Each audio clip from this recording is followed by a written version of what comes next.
Good afternoon, everyone. My name is Kay Jacobson. I'm a librarian at the Ramsey County Libraries, and it's my great pleasure to welcome you to the sixth in the ongoing Ulysses S. Grant series. Um, this is brought to you through a partnership of the Osher Lifelong Learning Institute at the University of Minnesota and the Ramsey County Libraries. Without both of these organizations, this wouldn't be possible, so we're grateful to both of them. But for now, we're handing things over to JB. Today, let's see, this is the sixth of seven sessions. Next week is the last one.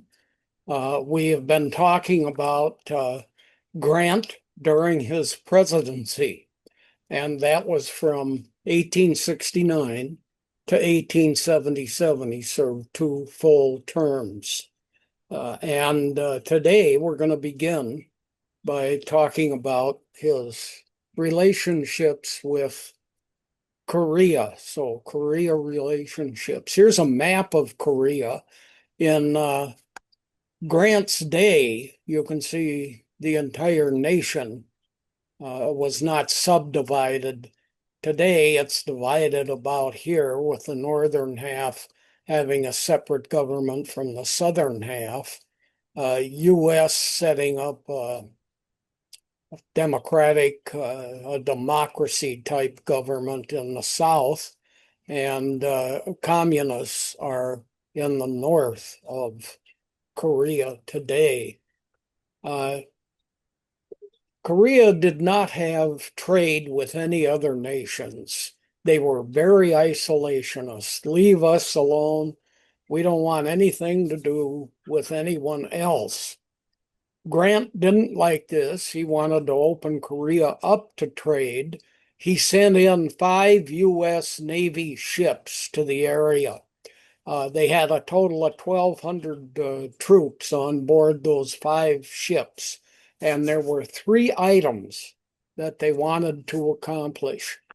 Number one, a U.S. ship had sailed up a Korean river. Now, the Koreans didn't like that at all. Well, that ship disappeared.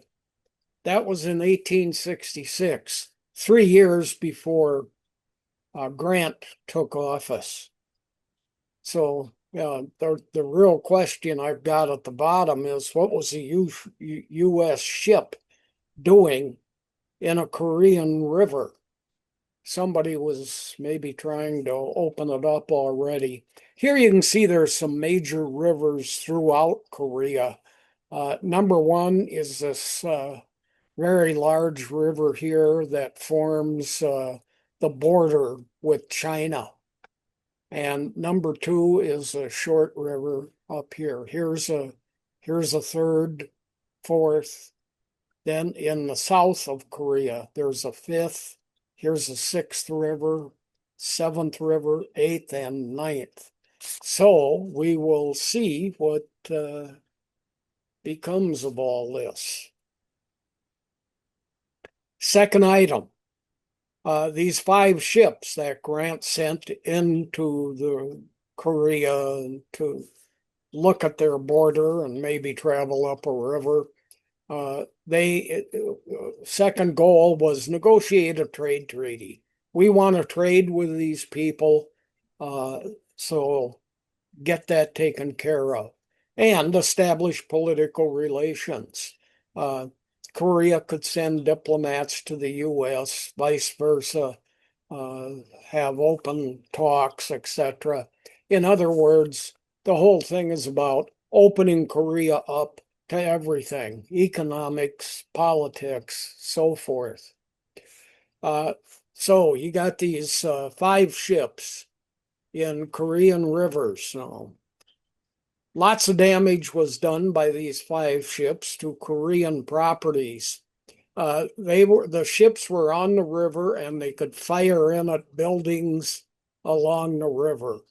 Total of 250 Koreans were killed.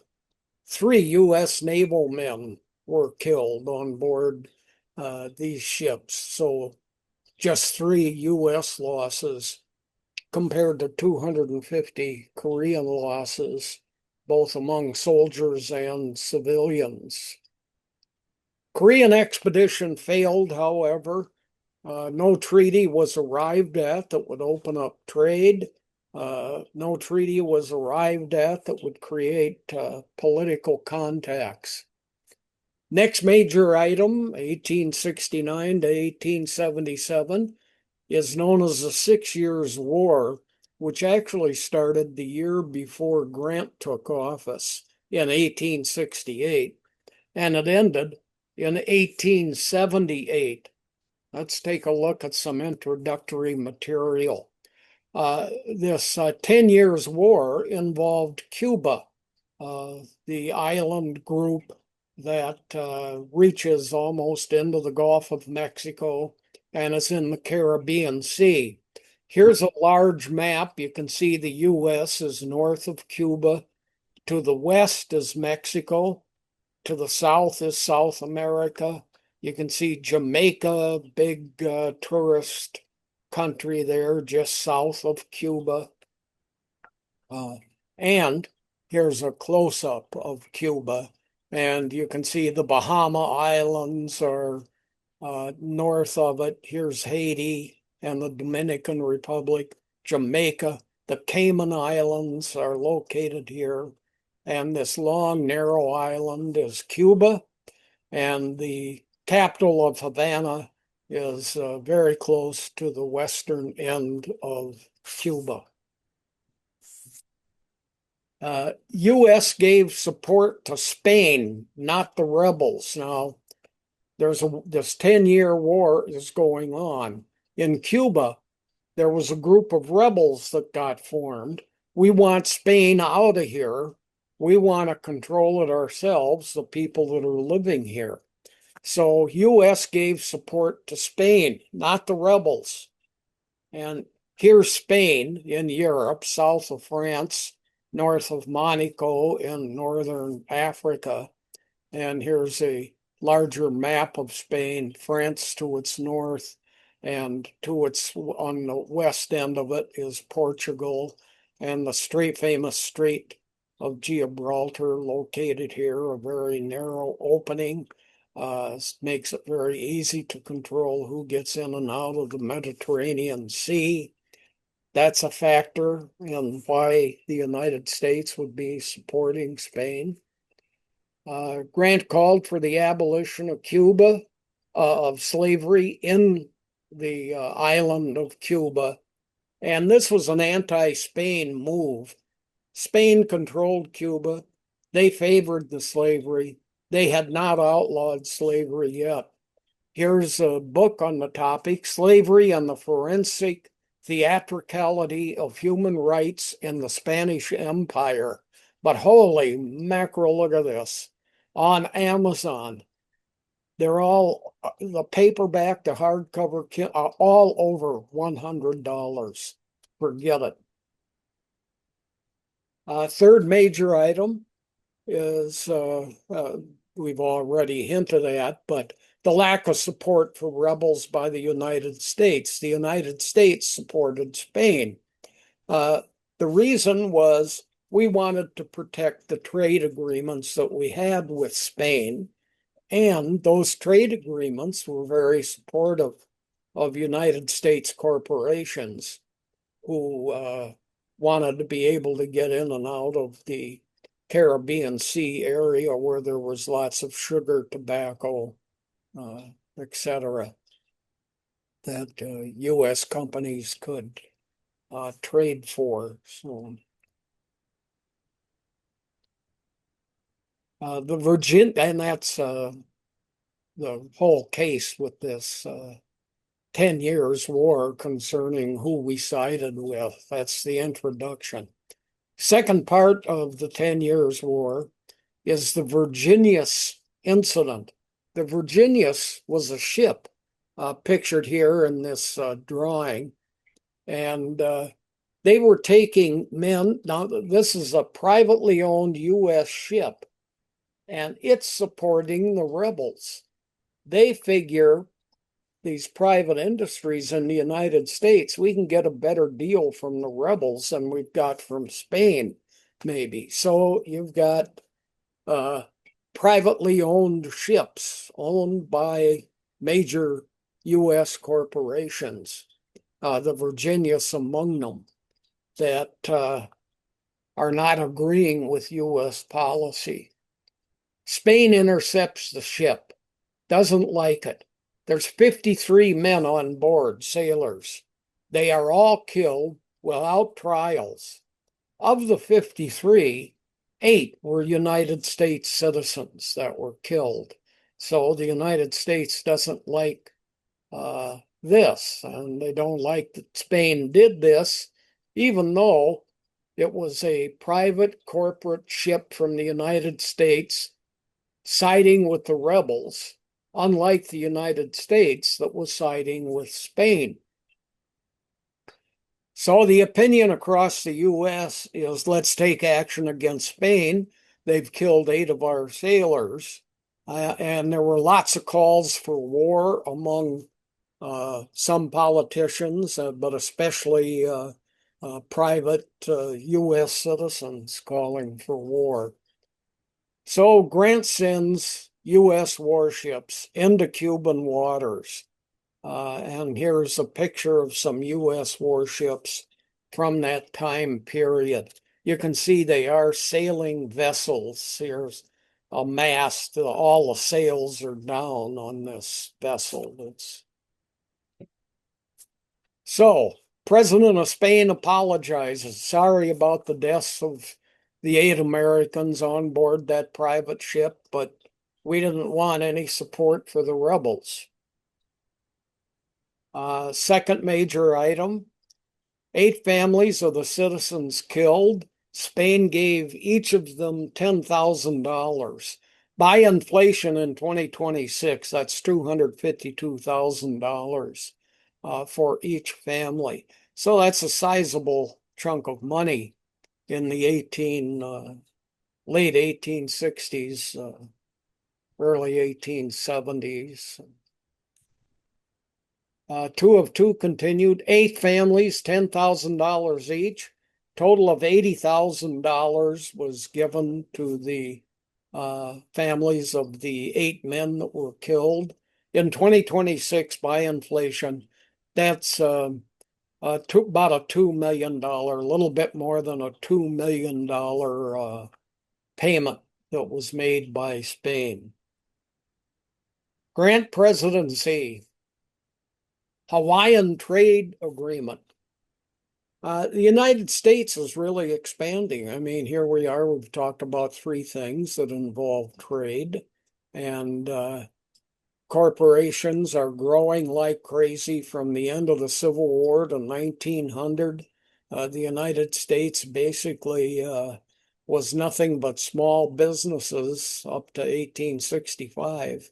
Now, suddenly, and in a 30-year period, it becomes a nation made up of large corporations with extremely wealthy individuals running them. By inflation, the most wealthy couple of individuals in the history of our country are still people who gained their wealth during this latter third of the 19th century. So let's take a look at the Hawaiian Trade Agreement. Here are the Hawaiian Islands. This isn't all of them. These are the occupied islands. These are the ones that people visit and where were native peoples living. U.S. businesses are very interested in the Hawaiian Islands and in developing trade with the individual native population that controls them for the sugar industry in particular. Now, this is what we think of when we say Hawaii. Here's the fact. Look at this.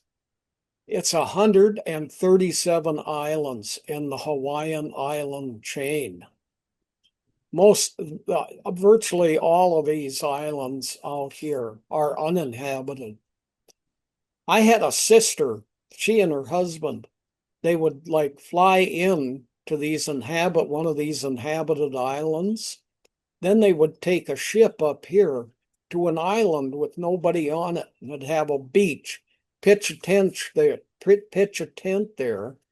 The boat would leave. We'll be back in a week, and they could just walk around this island on their own, have to take enough food with them, and so forth.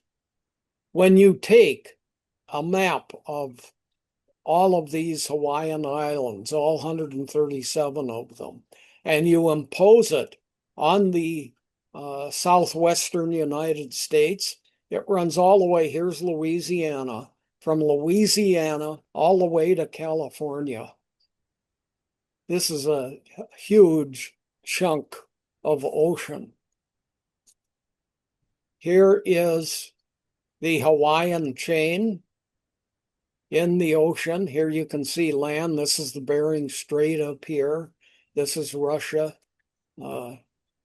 Here is the width of the Pacific Ocean. And look at the size of this chain. It's about 1/3 the distance across the Pacific Ocean. Here is a list of the names of some of the islands or the island groups that form these unpopulated areas in the far further west of the island group. Now this is 1,500 miles here from this area, the island of Hawaii, all the way out to the Kur Atoll, and that is 1,500 miles. Amazing. U.S. Makes an agreement with Hawaii. We want a port that we can sit in, and they get this Oahu Island, southern area. Here's a very large, nicely quiet, no big heavy waves. Put ships up in here, nice port area. Good for sugar exports and a military base. And that U.S. base becomes named Pearl Harbor, which becomes very famous, of course, as Japanese attacked that area. And that's when the United States finally got an entry into World War II. World War II was 2 years and 3 months old, in progress in Europe already. We hadn't gotten involved. The attack on Pearl Harbor by the Japanese got us involved both in the Pacific theater of the war and the European theater. Southern Democrats opposed this treaty. They grew sugar down there in the South. They didn't want us trading with foreign countries for sugar. No, you buy our sugar. So they wanted protection for the southern states' sugar industry. Northerners, Northern Democrats thought the reality of the deal was to annex Hawaii. Why haven't we taken it over? We just have made an agreement with them. Well, finally, we do a takeover, and that occurs in 1898. So that's, pushing 30 years here, 23 years after we make this agreement, this Hawaiian trade agreement. 23 years later, we annex the islands of Hawaii. They gained statehood in 1959. That's 61 years after we annexed it. It's 84 years after we went out and got a treaty there and got them involved in trade agreements with the U.S. Next item that we're going to talk about are the Native American Wars. At the time of Grant's first year as president in 1869, we were involved in Native American wars. About 320,000 Native Americans in the United States at that time. Most had been killed off. There were a total of 370 treaties between the United States and Native Americans that existed in the Grant administration. When I was a kid in the 1950s, frequently heard from all the anti-communist politicians about how we had 50 treaties with Russia and they have broken every one of them and how horrible that is. No mention was made when I was a kid about 370 treaties between the United States and Native Americans and how every one of them had been broken. Here's a book, North American Treaties and Broken Promises, 1851 to 1877. That's up to the end of the Grant administration. And it's $15 on Amazon. So you can read. This is what's called a diplomatic history. Frequently we have lots of war histories that get written. We have lots of histories about politics. Here's one about diplomacy. So Grant's first year as president, how many Native Americans in the future 48 states in the early 1600s? When the Mayflower ship landed, what I'm asking here is, how many natives were there? There are estimates that run from experts that study this stuff. There were 20 million Native Americans in present-day United States in 1609 when the Mayflower landed. Some people say, no, it was 100 million. Many agree it was probably about 40 million.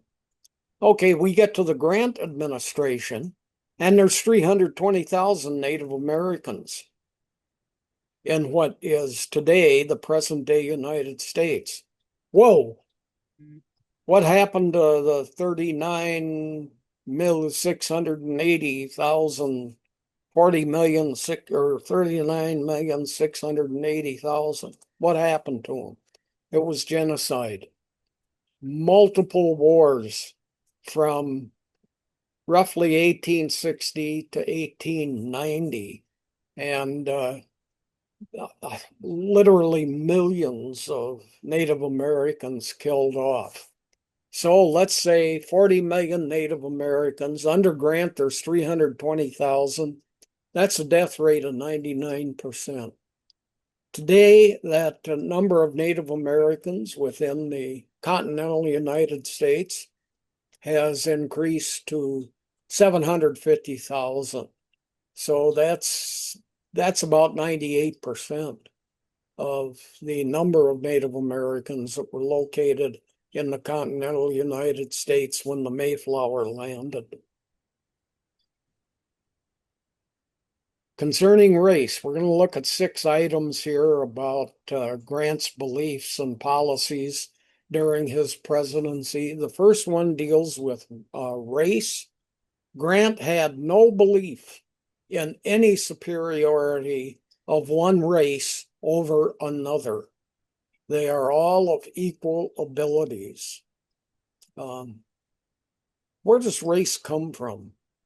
There's lots of people that want to believe it's genetic, but what is commonly stated among people, and we've had this opinion for many decades, and that really isn't an opinion, it's a fact, but it has to do with vitamin D absorption from the sun. And depending on where a certain race was situated, that is how the races developed. They are not genetic, according to most geneticists and other scientists. So the difference between us and people of other color is simply a color difference and a difference in vitamin D from the sun absorption. There are many who disagree with that, however. Grant wanted natives to be an agricultural society. Many of them were nomads. They would travel, they would follow herds of buffalo. They would follow areas that where trees and fruits and vegetables growing wild would ripen. They would move along that pathway. And uh, Grant said, no, there's no room for nomads. We need everybody in an agricultural society. That's what Europe is like. Native Americans should accept these European values. It's the lifestyle that Grant said it's a lifestyle I want for Native Americans. They need to be agricultural. So settled versus nomadic communities. Now, there were settled communities in the United States of Native Americans, and there were nomadic communities. Cahokia Mounds, located north of St. Louis, Missouri. It has a 100-foot high mound and a population of 20,000 people and 100 smaller mounds all around it. And this city existed from 700 to 1400 AD. This was a settled community, and it was larger than London in 1200 AD. London had a population of 12,000. Cahokia had a population of 20,000. This is larger than Paris also. Here is the Cahokia Mound. This is the mound itself here. This is all the surrounding community. Look at here, pyramids. These pyramid structures are found in the America, here in North America. They're found in Central America, and they're found in Egypt, of course, they're built on water. Notice that, a necessity. There are lakes here to the south of Cahokia. To the north, this is kind of a creek. Here's a major river. Here's a basin, a water basin. And note little developments here and here and here. And this city of 20,000 people north of present-day St. Louis, Missouri. Grant's first inaugural address, this is a quote, "I will favor any course towards them which tends to their civilization, Christianization, and ultimate citizenship." He's talking about Native Americans here. Citizenship was granted to Native Americans in 1924, the 1924 Immigration Act. That was 51 years after this speech was given. So what did we do here, white folks settling in the continental United States, to get Native Americans more like us? First, we took the children. You put them in a school. They're separated from their families. They all dress the same in European dress. They get rid of the Native American dress. They are taught to speak English. They are taught about what it's like to live in an agricultural society. They all have long hair. Their hair gets cut, so it's more European in style. And their unpronounceable names get changed. Their names are loaded with vowels. And anyhow, their names get changed to more European sounding and more easily pronounceable for Europeans living across the United States. And there were schools like this in Minnesota. And I have spoken with Native Americans who attended these schools. So Here's a Native American who here and there on the left is a picture of him. And once the United States said, "Hey, we want you to look different." Here's a picture of him after he was I don't know what to call it, converted sort of to more European style look, certainly in dress, learning English as a language, and taking on a more settled community lifestyle. 4 of 6. Commissioner of Indian Affairs had been created. Grant appointed this man, Eli Parker. He was the first Native American appointed to a United States government position, and he was made by Grant head of the Department of Indian Affairs. And look at his name, Eli Parker.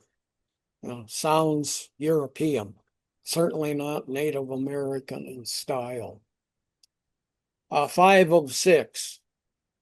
Board of Indian Commissioners.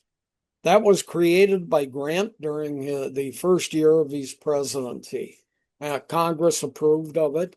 It was in 1869, and it was used by Grant to bring Native Americans up to the style that he preferred, and he was very protective of them also. So, a board of Indian commissioners. What was the hope? Advise the government on Indian affairs. That's what the board was to do. We needed policies for Native Americans. How would they be reformed? How could we get them to accept it? What can we do to get them settled, etc.? And we'll assimilate them to make them more like Europeans or white folks who are settling in the Americas. That'll be done through education. Tribal groups need to be confined to reservations. They're no longer going to travel about, be nomadic, and by confining them to reservations, they can be better controlled. And will allot land to individuals. The nomadic groups had no concept of ownership. They just simply traveled. Everybody lived off the land as they moved as a group. Now, you're on a reservation. It takes up a certain amount of territory. Everybody living in there now gets a chunk of land. So, and we're going to end treaty making. You're now a part of us. And we want to end corruption by white agents. What that means is we made treaties with many of these native groups. And in the treaty, we said, we will supply you with blankets, with clothing, with food, with tools to so you can be agricultural in nature. And there will be an agent on your reservation. He will hand these things out to you. Well, the agents didn't hand them out. They ended up selling them to other white folks in the area who wanted them. So the agents were getting wealthy. So part of what Grant wanted from the Board of Indian Commissioners was to end this corruption by white agents. Board of Indian Commissioners. So, as I said previously on the previous slide, these agents were distributing required treaty goods, not to the natives, but rather selling them to white folks. Here are some of the things that Native Americans got. These are mostly tools. This is a 3-pound carrot and a 1-pound carrot, but they don't mean the vegetable. I tried looking up what this is used for, but I could not find a definition of what kind of a tool this is. This is a 1-pound square of tobacco, and it's all twisted up and formed into a tight bond there. And here's a knife. Uh, this is a dog bell, so you'd put a collar around your dog and you could hear it. And here are knives. This is a snow knife. This is a skinning knife. And these two on the bottom are ice uh, knives. You can chop ice with them. So, and those were tools that were distributed to Native Americans, or at least were agreed to be distributed to Native Americans. So you got government agents, they're working with Indians. You've got Christian missionaries, they're working with Indians. The instructions given to them by Grant and by the United States was you educate Native Americans so that they become farmers. So educate them in agriculture, and then they will become a settled people. The Native American Wars really, I mean, they ran from 1609 with the Mayflower all the way to 1900, but they became gigantic from 1862 to 1890. This roughly 30-year period here in the last third of the 19th century. So natives rose up during the Civil War and they attacked white communities. You know, if your opponents, okay, you got Native Americans, they're opposed to the white folks that are now spreading into their communities. And all of a sudden now, after 250 years of battling each other, these people in the United States are at war with each other. The Civil War, the North versus the South. That's a prime time to attack your enemies. They're involved with something else. Consequently, these native wars really become gigantic. Perfect time for the natives to attack the European settlers. So some of these incidences were begun by the United States. One of the major native attacks during this 28-year period of Indian Wars, 1862 to 1890, was in New Ulm, Minnesota. And there was a big battle there that lasted for 5 days, 19 to 23 August of 1862. Oops. Um, there's an interesting story about this. I took a tour of New Ulm. And there was a building that was several stories tall. And New Ulm, the European residents of New Ulm, under attack, put all their women and children into this large building. In the basement, the men had put barrels of gunpowder. They did not want their wives and children to fall into the hands of Native Americans. They were worried about torture and that they would be made into Native Americans and so on. If the Native Americans were getting close enough to taking over the city of New Ulm, they would blow up all that gunpowder in the basement of the building where they had their families, thereby killing their families. A better outcome, they believed, than for them to fall into the hands of Native Americans. The Marai Massacre, 23 January of 1870. This is the Marai River in northern Montana here. And here's Montana.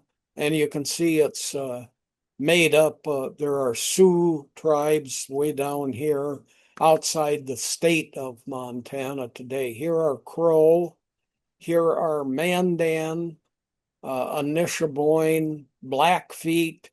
Here you're into Oregon Territory, and that's where this occurs, is up in this area. So U.S. is attacked by Blackfeet natives up in this area.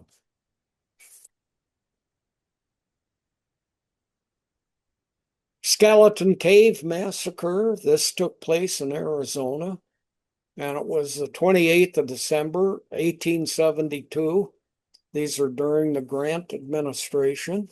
These were Apache Indians, and this battle took place in this area that you see here in orange. 75 Apaches were killed. Look at the names of some of these tribal groups here. Yuma, La Paz, Maricopa, Pinal, Graham, Navajo. Some of those you've heard of. Some you've never heard of. We're going to talk about that in a bit. The Modoc incident. That was 3 May of 1872. Pictured here is a United States Army General Edward Canby, and he was killed in Northern California by Modoc Indians, and it was during peace negotiations with these Modoc natives. Here is where the Modocs were located, way up here in what is today Northern California.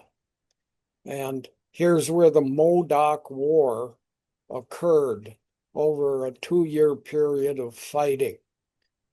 In the United States, there are 574 tribal groups.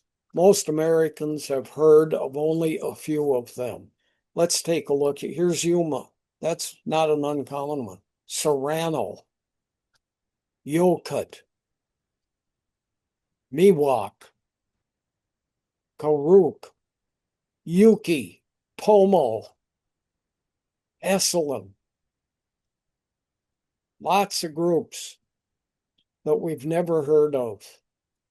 And here is this Modoc War that was significant during this period of really expanded native wars from 1862 to 1890. A lot of people have never heard of this war or this tribal group. So the Modoc incident. Grant called for a calming down. Let's just relax. Everybody go back home. It didn't happen. Several Modocs were captured. They were tried, convicted of murder, and hung. Modoc Reservation was created. The Modoc natives were moved on to this reservation, were far more crowded than they had been in the past, which was the case basically for all reservation groups that were created. They had much less property than they had in the past. 1874, again during the Grant administration, the Battle of Palo Duro Canyon. And this is the 28th of September, 1874, and it's in Texas. Here are the Comanche Native American group. But look at some of these other groups. Kiowa, Wichita, Caddo, Tongawa, Germano. Lots of these groups that we've never heard of. So Comanches get involved with U.S. troops in this area. They are basically forced up into the Panhandle area here. Whoops, sorry. Again, this Palo Duro Canyon. Comanches were very dependent on horses. And as a result, and not wanting them to move around very much, U.S. troops killed off 2,000 horses that had been owned by the Comanche Native American group here. Uh, Horses were called gold dogs by the Comanches. The U.S. issued 7 medals in honor of this battle. One went to a Seminole Indian. He was a native fighting for the U.S. Many natives did become a part of the United States Army. And they knew the land. That was a nice thing about it. If you could get a native from an area to side with you, you'd have much greater knowledge about the land and so on. 2025, here are medals of honor. This is the honor medal, United States of America medal in 1874. Here they are in 2025. This is the Army Medal of Honor, and it's a 5-point star. Again, 5-point star, but this one's for the Navy. Different inner picture there. Air Force. Bison killing. In 1874, there was a bill introduced in Congress to protect bison because their numbers had dropped dramatically. Americans were in there and they'd kill them for food, but they'd kill them just for sport. If you could kill the big males that were on the exterior of a huge tribe, they were watching, they would give off a signal, everybody would stampede away. So the first thing you'd do is shoot these guard males. Then you could just take as much time as you wanted, and you could shoot and kill hundreds of bison and just leave them laying there. It was for fun. Well, this bill passed Congress that buffalo should be protected. Grant vetoed the bill. So bison killing. The opposition was due to the fact that if you kill off the bison, natives are forced into a more settled lifestyle, ends the nomadic life.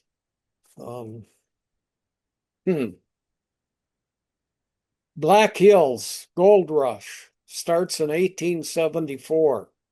This is the Great Sioux War. And so this occurs, this is a large section here, 11 slides.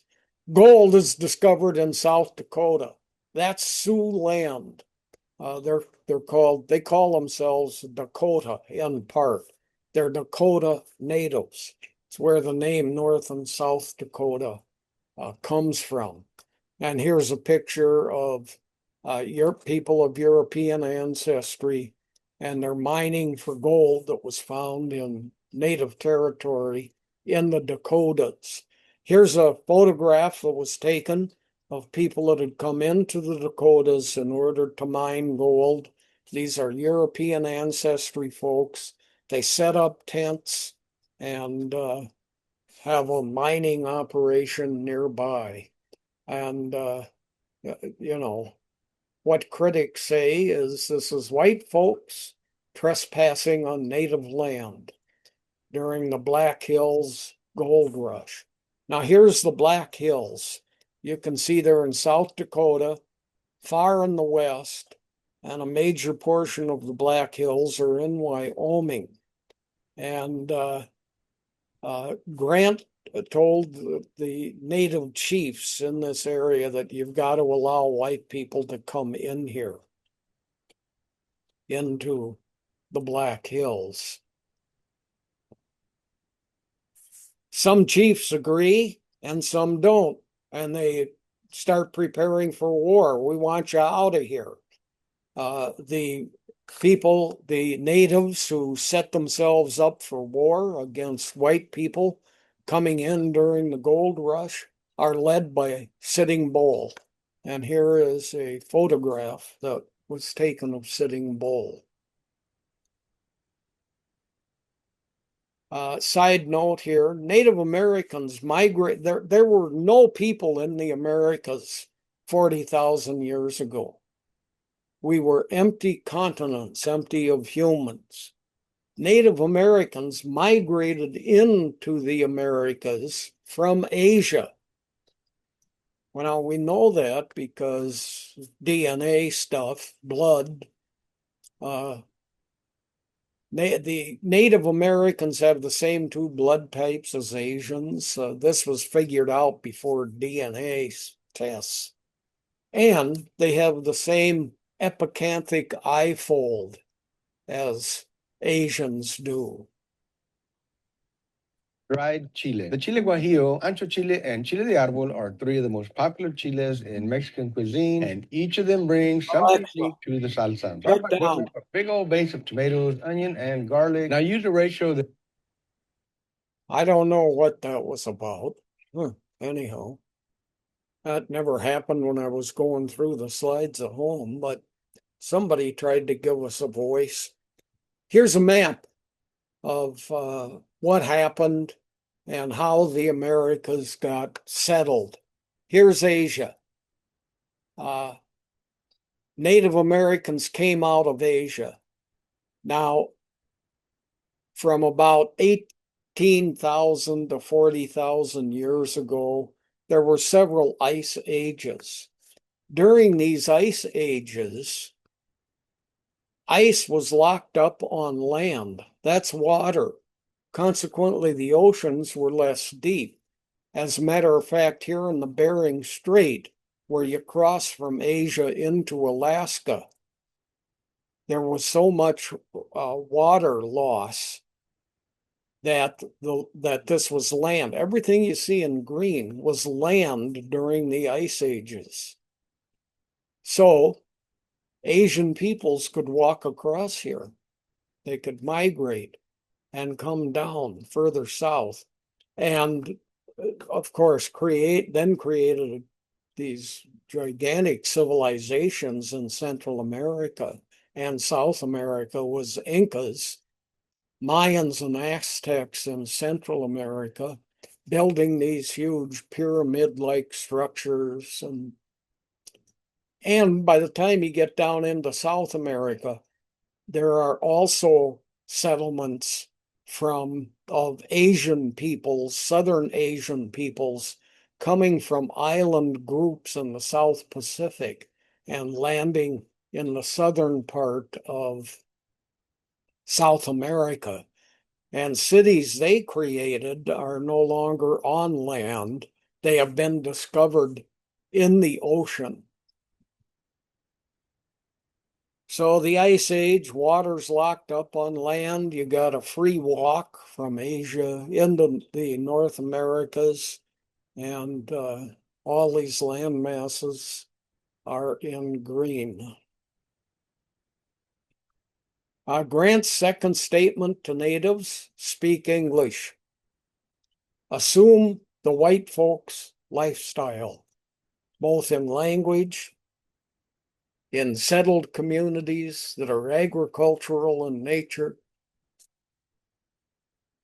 One of the big all-time people and battles from this period occurred during the Black Hills Gold Rush. It started in 1874, and it was the Battle of Little Bighorn, also known as Custer's Last Stand. Here's Custer here. And this occurred in 1876. And it was part of this whole war effort during during all of the Grant administration, but near the end of it.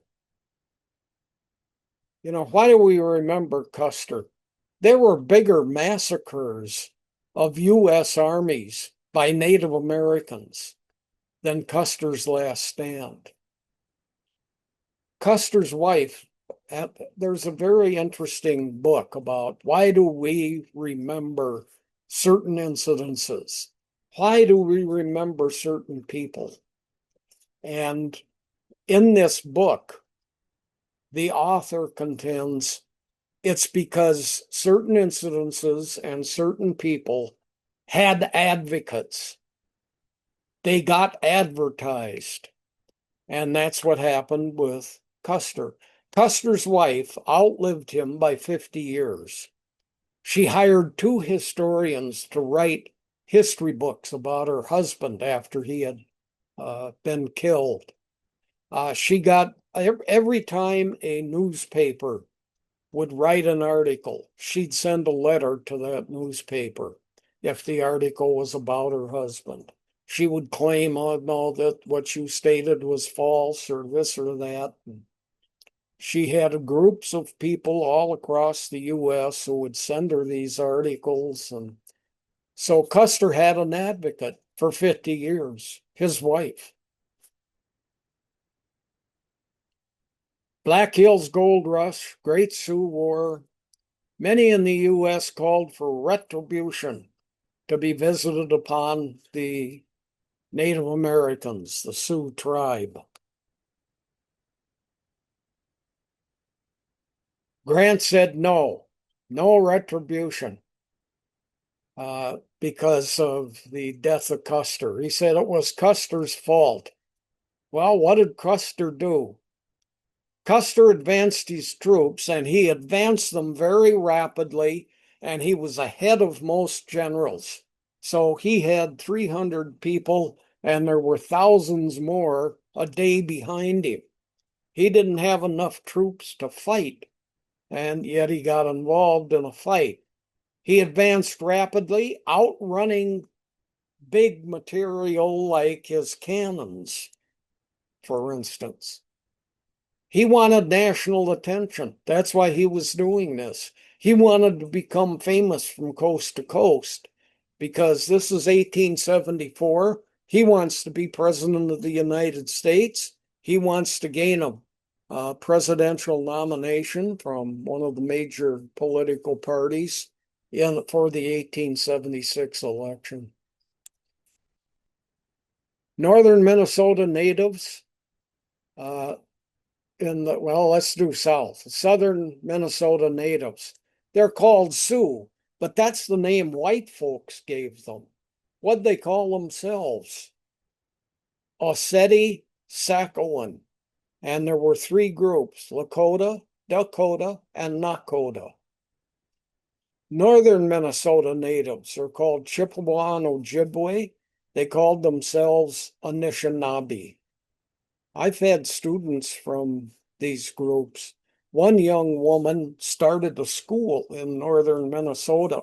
There were only about 100 people left that were speaking Anishinaabe.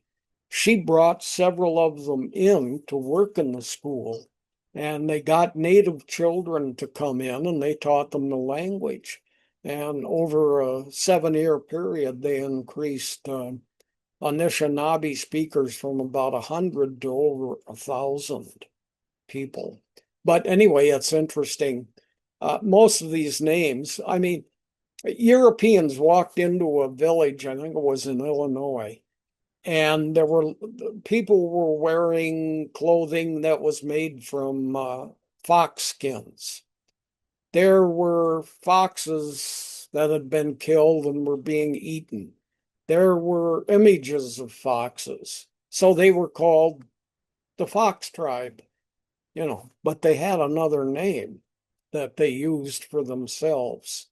So Sioux, Chippewa, and Ojibwe are European names given to Native American tribal groups. Those tribal groups had different names for themselves. Summary. Grant presidency. There were over 200 battles. We've just reviewed, 4 or 5 of them, something, just a few. 200 battles with Native Americans. In 8 years of the Grant presidency, that's 25 battles a year on average. That's one battle about every 2 weeks. These Native American wars, especially under the Grant administration, were a gigantic, huge deal.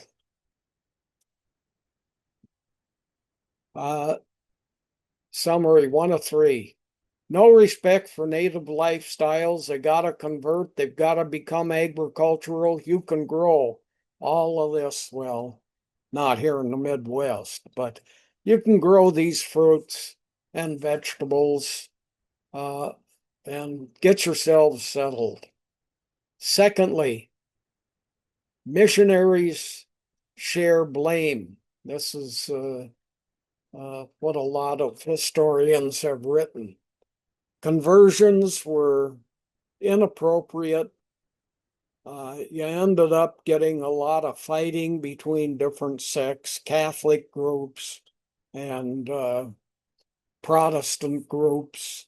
And then the natives going, we're Lutherans, you guys are Catholics, and that would get them arguing with each other. So it created some difficulties.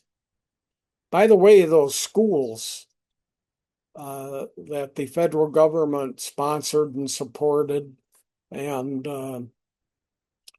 brought in native children and cut their hair and dressed them like white children and taught them English and so on. The primary educators in those schools were Catholic nuns who the schools were paid for by the United States government, but lots of religious people, missionaries, were the educators. 3 of 3. Economics, big role. White agents stole government goods intended for natives.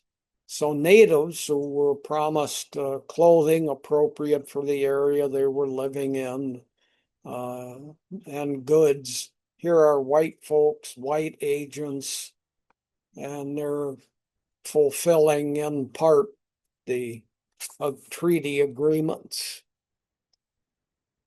We've talked about native groups that we haven't heard of in particular.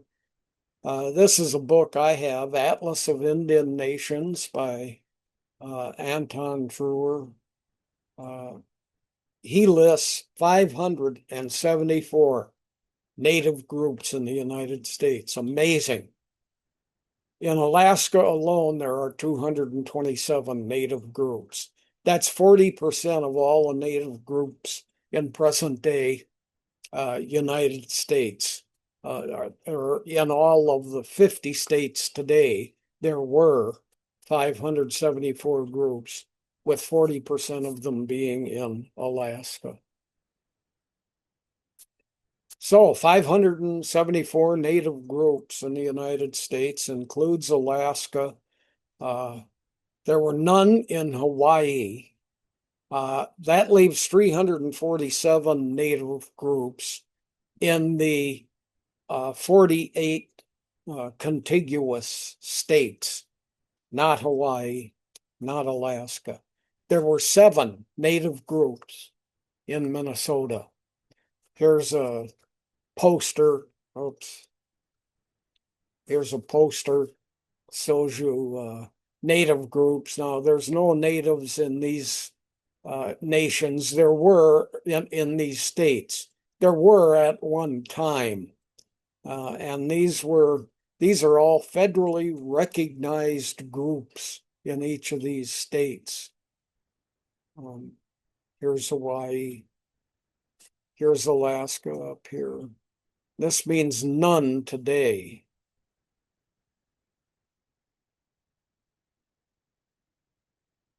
Introduction to the Grant presidency, the 1872 election. First of 4 items, and we're going to talk about the North and the South. Southerners wanted low tariffs. This became a conflict with the North. They wanted to protect low prices on imported agricultural equipment, such as you see here. If we put a high tariff on these items so that everybody had to buy U.S. made agricultural goods, that would raise the price of the U.S. goods, which were less expensive or more. I'm getting this wrong. They wanted to buy the less expensive imported goods. The American goods were more expensive.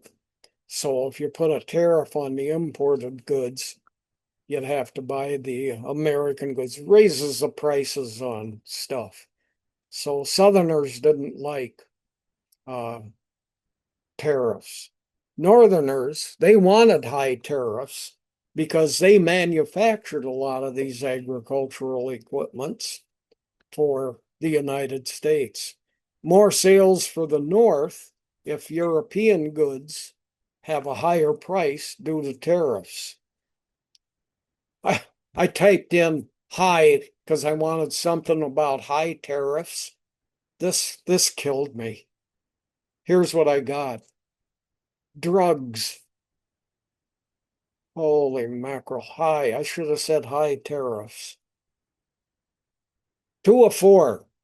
The South was opposed to legal action against the Ku Klux Klan. Do nothing about it.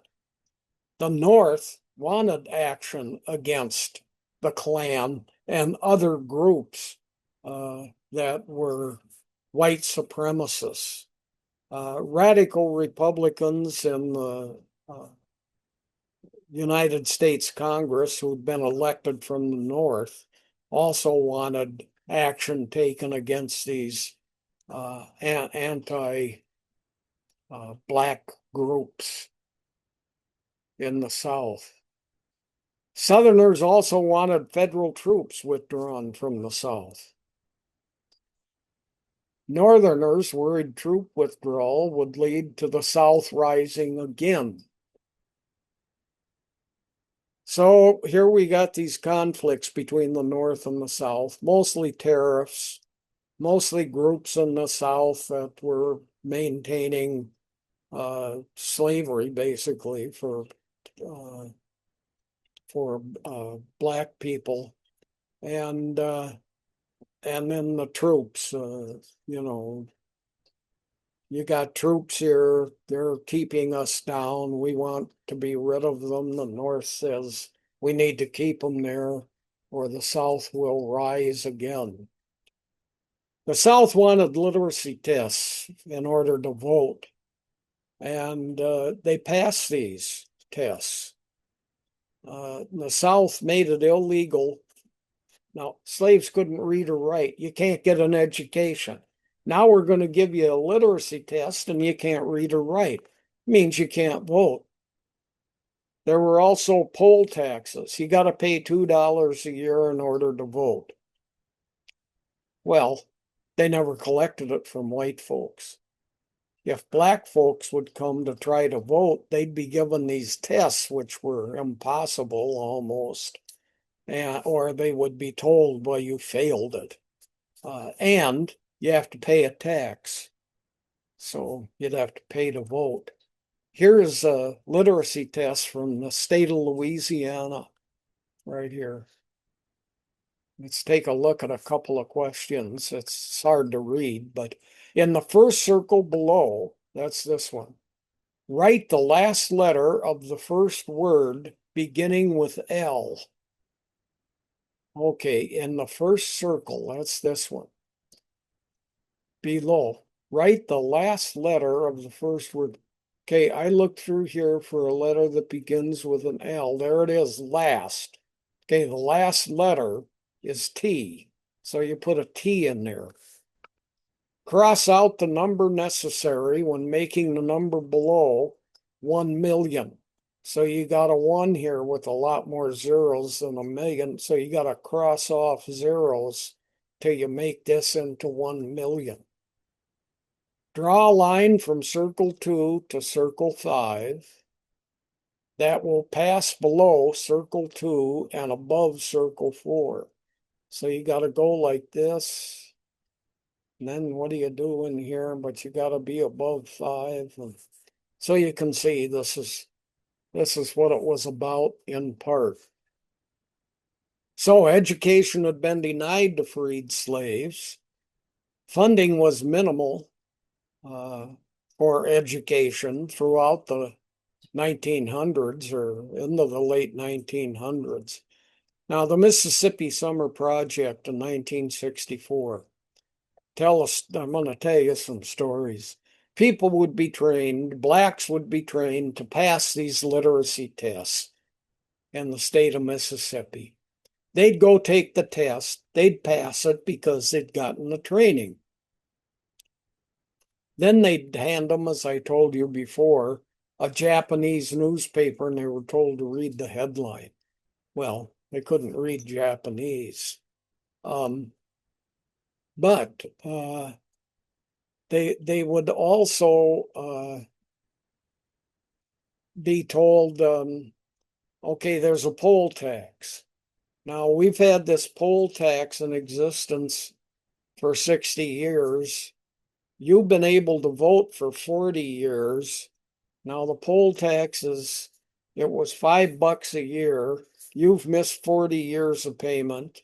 So you owe us $200 because you have to pay for all the times you didn't pay in the past. So pay up.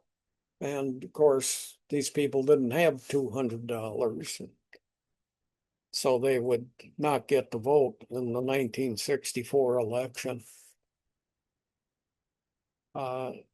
And that's basically the story about that. Difficult questions. Blacks were trained.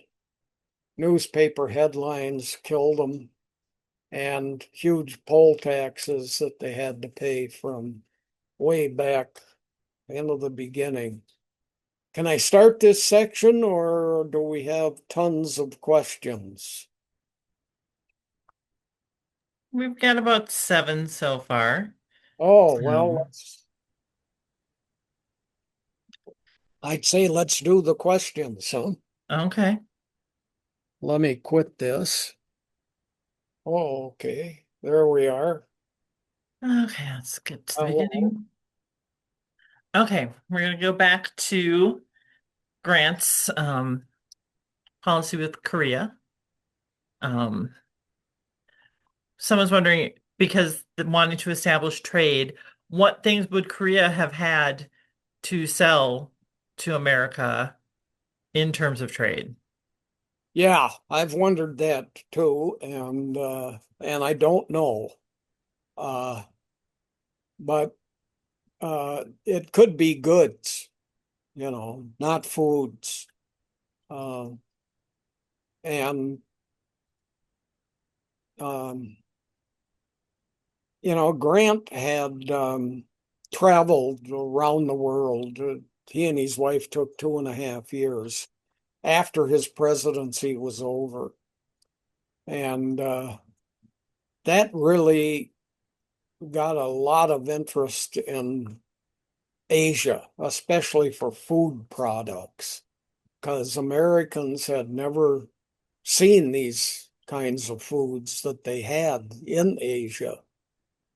And there were a couple of reporters that accompanied Grant, and they wrote all about what he was doing in all these places he stopped at.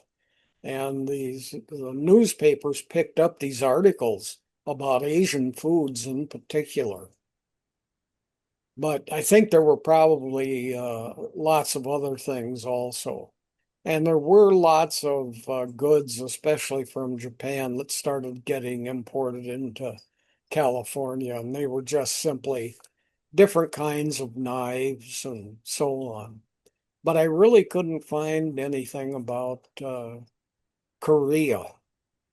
Uh, we were expansionists, Mhm. we still are.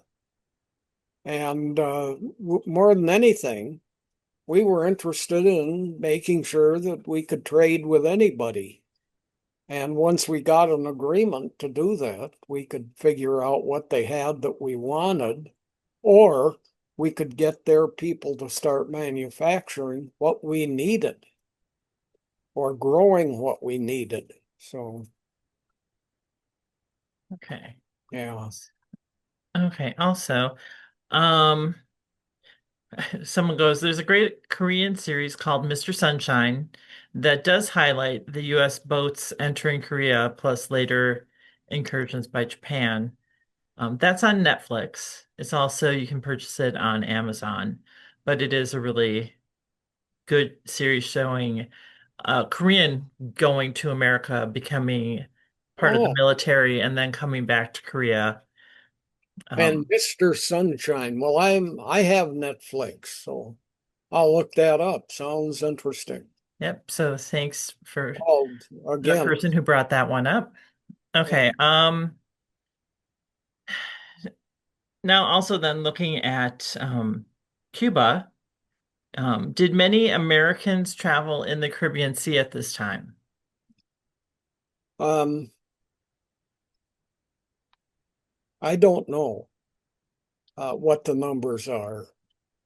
Um, More than anything, we wanted sugar, Hmm.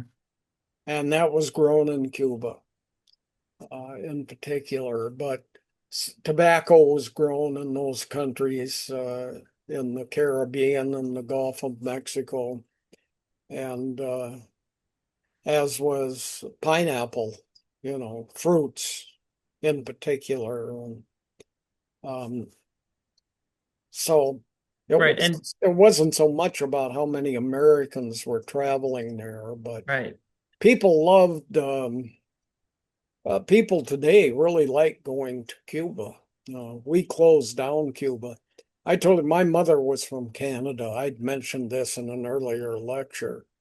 And I go visit my cousins up in Canada, and they would tell me how they loved going to Cuba because there's nobody there from the United States.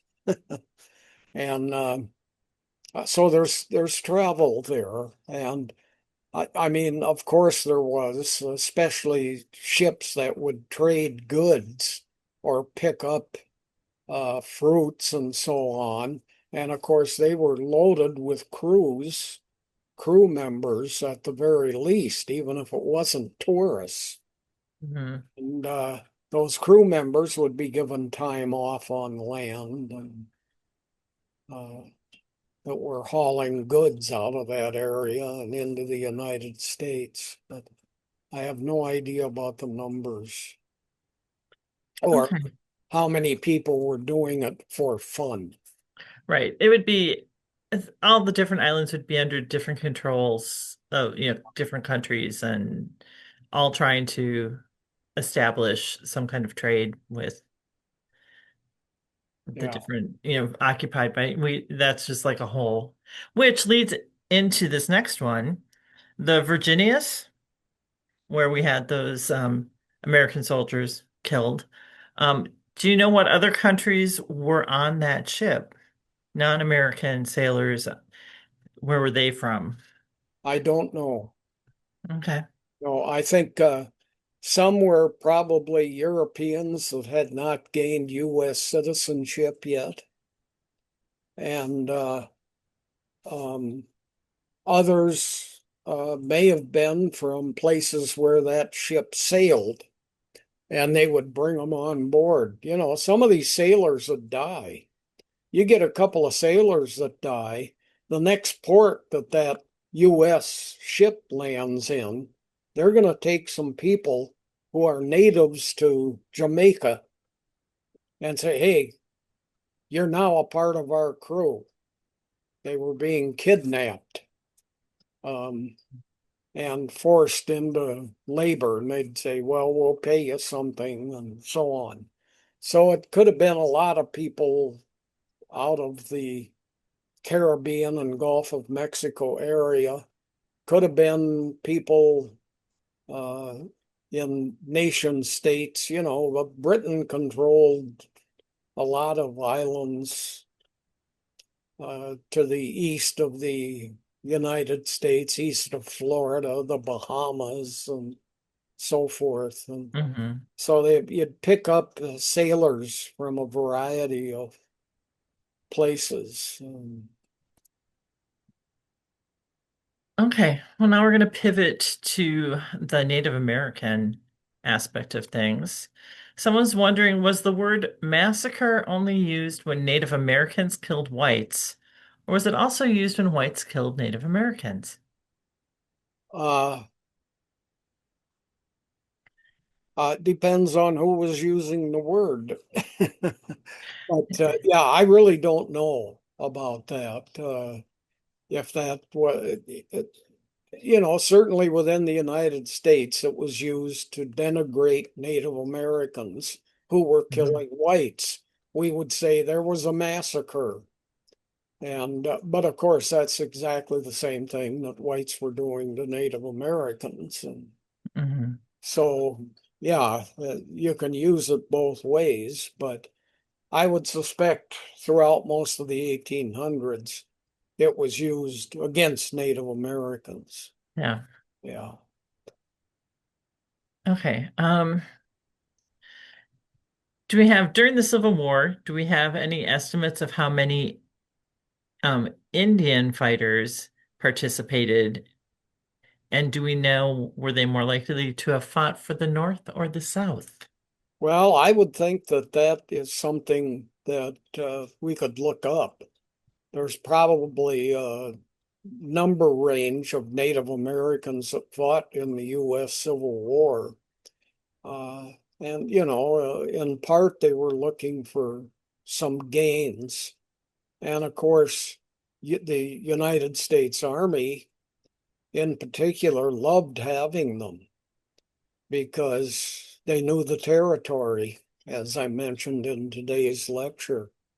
The territory, that's great for land troops. Don't go near this place. We want to get around this, go 10 miles south of it because they got a lot of armaments there, those Native Americans do. And you got a Native American telling you this. And that's the reason for them. But I don't know. Somebody's probably right now looking up how many Native I Americans. did look it up Yeah. quickly. Okay. A rough estimate of 20,000 Oh, good. um, participated, and the minority fighting for the South or the Confederacy, and the larger number, but not a breakdown of numbers, siding with the Union, hoping their support would ensure the federal government's respect of their rights and treaties. Yeah. Um, 20,000. That's a healthy number. so many tribes initially viewed the conflict as a white man's war, um, but they hoped that it would, help them gain political favor and end discrimination and secure territorial rights, but ended up proving um, not to be true in most cases. So, Hmm. okay. Somebody just commenting, have you read William Kent Kruger, who is probably of Anishinaabe descent, having some Anishinaabe ancestors? So that's just a comment that was Oh, yeah. Well, that's a good name to know. People can look up his so. stuff. Um, how do you rank Grant's presidency? This is what I think that we had last time that we didn't get to in terms of we know that it's becoming more favorable in Yeah. the that presidency poll. I know that we often refer to, which I can't remember who does that, that it's those historians that do that one, but where do you rank Grant's presidency? Well, for me, I started college in 1961, and the civil rights movement was beginning. I was active in it. I look at Grant. You tend to hone in on a certain thing. He Hmm. he was very much in favor of civil rights and Reconstruction for blacks. He wanted Indians treated well, but of course that meant you do what I want you to do. But he was very much civil rights oriented. both for blacks and Native Americans, even though not as much as most civil rights advocates today would want. Hmm. Um, he was ranked in the lower third. He's now ranked in the middle by 800 historians who every 4 years do these rankings. Uh, I'm biased because of the civil rights part of it. Okay. So I'd rank him a bit higher, but yeah, it's I don't know. It's there's a lot of there's if you think about the Civil War, if you think about him just as president, it's one thing. If you think about him in the Civil War, that can be a whole nother thing.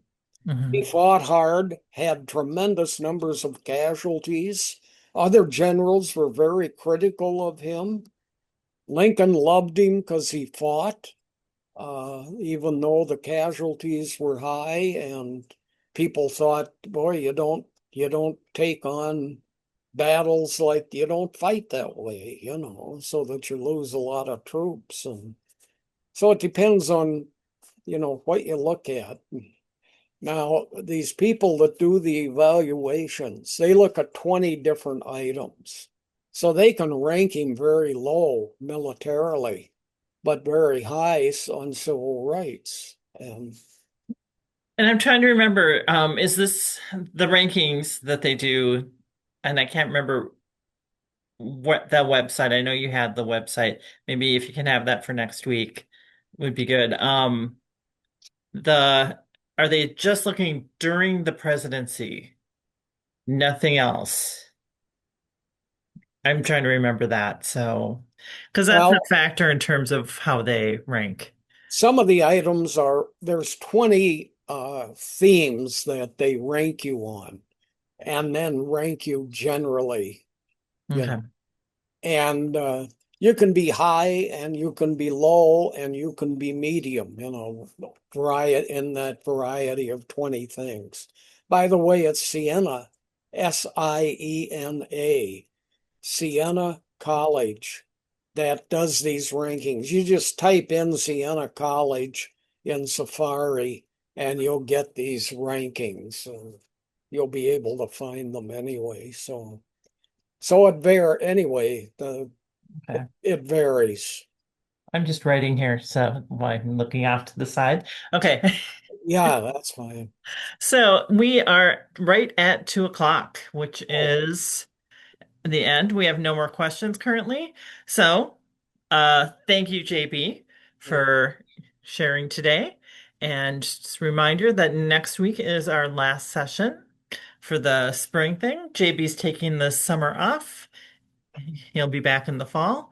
But yeah, we will see everyone next Wednesday. Look for videos if you need to catch up. Check the OLLI YouTube channel or the library's website, where they should up through 5 should be up in the next day or so. So, Thank you. okay. Thanks, everyone. Have a good day.